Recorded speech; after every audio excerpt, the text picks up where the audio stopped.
Hi అండి, అందరికీ నమస్తే. నేను మంచి రెసిపీ చూపిస్తున్నాను. మీ అందరికీ కూడా లంచ్ బాక్సులకి ఉపయోగపడే కిచిడి రైస్ అన్నమాట.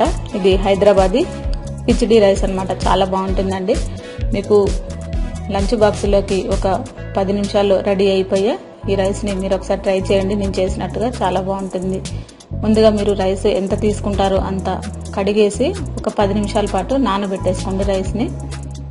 అలాగే మనం ఎర్రకంది పప్పును కూడా తీసుకొని ఒక 2-3 సార్లు శుభ్రంగా కడిగేసి మీరు వాటర్లో ఇది కూడా ఒక 10 నిమిషాల పాటు నానబెట్టేసుకోవాలండి. రైస్ అలాగే ఈ పప్పు రెండు కూడా నానబెట్టేసుకోవాలి. ఒక 10 నిమిషాల ముందు నానబెట్టేసుకుంటే మనకి రైస్ అన్నది ఈజీ అవుతుందన్నమాట. అలాగే మీరు ఒక బౌల్ తీసుకొని ఇప్పుడు ఈ రైస్ తయారు చేసుకోవడానికి నెయ్యిని అచ్చం మనం ఓన్లీ నెయ్యితో కూడా తాలింపు వేసుకోవచ్చండి. నేను కొంతమందికి నెయ్యి కంప్లీట్గా ఇష్టం ఉండదు, కావాలంటే ఆయిల్తో కూడా తయారు చేసుకోవచ్చు. నేను 1/2 స్పూన్ నెయ్యి, ఒక 2-3 స్పూన్లు ఆయిల్ వేసాను. రైస్ని బట్టి మనం ఆయిల్ వేసుకోవాలండి.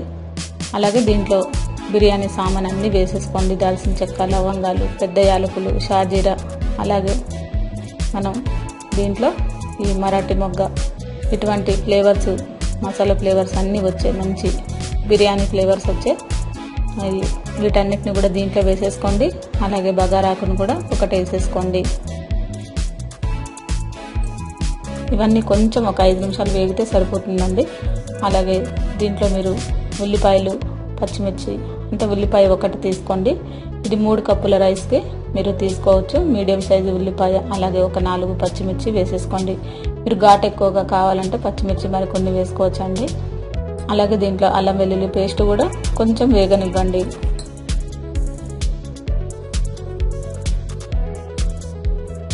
ఇవన్నీ కూడా కొంచెం పచ్చివాసన పోయేంత వరకు వేయించుకుంటే సరిపోతుందండి. వేగిన తర్వాత దీంట్లో మీరు ఫ్రెష్ పుదీనా అలాగే కొత్తిమీర కూడా వేసేసుకోండి. చిన్న కట్టలు అయితే సరిపోతుంది. ఇవన్నీ ఉంటేనే ఆ కిచిడి రైస్కి మంచి ఫ్లేవర్ వస్తుందండి. దీంట్లో కావాలంటే మీరు క్యారెట్, ఆలు కూడా వేసుకోవచ్చు ఈ పప్పుతో పాటు. ఇప్పుడు మనం దీంట్లో మైసూర్ పప్పు అంటాం కదండి, ఎర్ర కందిపప్పు అన్నమాట. ఇది త్వరగా ఉడికిపోతుంది, మనకి ఎక్కువ టైం పట్టదు. దీంట్లో వేసేసుకోండి. అలాగే రైస్, పప్పు కలిపి దీంట్లో మనం ఉడికించుకోవాలి. ఇది సపరేట్ అది సపరేట్ కాదండి, రైస్ పప్పు కలిపి మనం దీంట్లో ఉడికించుకోవాలి. 3 కప్పుల రైస్కి 6 కప్పుల వాటర్ తీసుకోండి. అలాగే దీంట్లో కొన్ని మిరియాలు కూడా వేసేసుకోండి. మీకు మిరియాలు ఇష్టమైతేనే వేసుకోండి, లేదంటే అవసరం లేదు. మీరు కావాలంటే అవాయిడ్ చేయొచ్చండి. ఇప్పుడు దీంట్లో మనం వాటర్ వేసుకున్నాము. నేను 3 కప్పులు రైస్ తీసుకున్నాను, 3 కప్పుల వాటర్ 6 కప్పుల వాటర్ వేస్తున్నాను. దీంట్లో మీరు 2 కప్పుల వాటర్ తీసుకుంటే 4 కప్పుల వాటర్ వేసుకోవాలి. అంటే ఒక గ్లాస్కి 2 గ్లాసుల నీళ్లు వేసుకోవాలి మనం రైస్కి. ఇలా డబల్ తీసుకుంటే సరిపోతుంది. సరిపడా ఉప్పు కూడా దీంట్లో వేసేసుకోండి ఫ్రెండ్స్. అలాగే కలర్ కోసం కొద్దిగా పసుపు వేసేసుకోవాలి. దీంట్లో మీరు తాలింపులో కూడా వేసుకోవచ్చు. ఇవన్నీ నేను ఇలా కూడా వేస్తున్నాను, ఎలాంటి పచ్చివాసన అనేది రాదండి. దీంట్లో మీరు కొద్దిగా పసుపు వేసేసుకోండి. మీకు ఉడికేటప్పటికి ఈ పచ్చివాసన అన్నది కూడా కంప్లీట్గా పోతుంది. మీరు కావాలంటే పోపులో కూడా ఈ పసుపుని వేసేసుకోవచ్చు. పసుపు కూడా ఇష్టమైతేనే వేసుకోండి, లేదంటే మీకు నార్మల్గా వైట్ కలర్ ఇష్టమైతే అలాగే డైరెక్ట్గా తినేయచ్చు. అలాగే కరివేపాకు కూడా దీంట్లో వేసుకోండి ఫ్రెండ్స్, ఫ్లేవర్ చాలా బాగుంటుంది.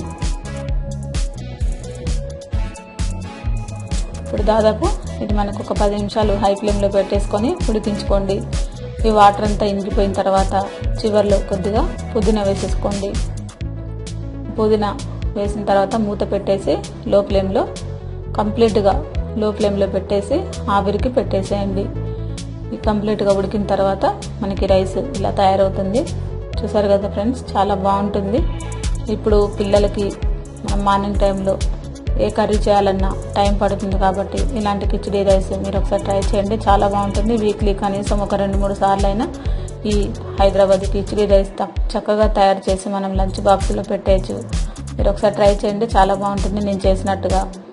అలాగే దీనికి కాంబినేషన్గా మనం పచ్చి పులుసు నార్మల్గా ఇంట్లో తినాలనుకుంటే మాత్రం కంపల్సరీగా పచ్చి పులుసు కానీ, లేదంటే టమాటా చారు, లేదంటే సాంబార్, ఇటువంటివి కూడా కాంబినేషన్గా పెట్టుకోవచ్చు. లేదంటే డైరెక్ట్గా ఇలా తినడానికి కూడా చాలా బాగుంటుంది. ఇప్పుడు మీరు దీంట్లోకి పెరుగు రైతా చేసుకోవచ్చండి. అలాగే చారు కాంబినేషన్గా పెట్టుకొని మీరు సర్వ్ చేసుకోవచ్చు. నేను ఇప్పుడు ఇది పచ్చి పులుసు కాదండి, టమాటా చారు. ఇది కావాలంటే పచ్చి పులుసు మెయిన్ కాంబినేషన్ అనమాట, చాలా బాగుంటుంది. ఈ పెరుగులో మీరు ఉల్లిపాయ, పచ్చిమిర్చి, అలాగే కొత్తిమీర వేసుకొని కొంచెం సాల్ట్ వేసుకుంటే సరిపోతుంది. వీటన్నిటి కాంబినేషన్లో ఈ హైదరాబాద్ కిచిడి చాలా బాగుంటుంది ఫ్రెండ్స్. మీరందరూ ఒకసారి ట్రై చేయండి, చాలా బాగుంటుంది. నా వీడియో మీకు నచ్చినట్లయితే తప్పకుండా లైక్ చేయండి, షేర్ చేయండి, సబ్స్క్రైబ్ చేయండి.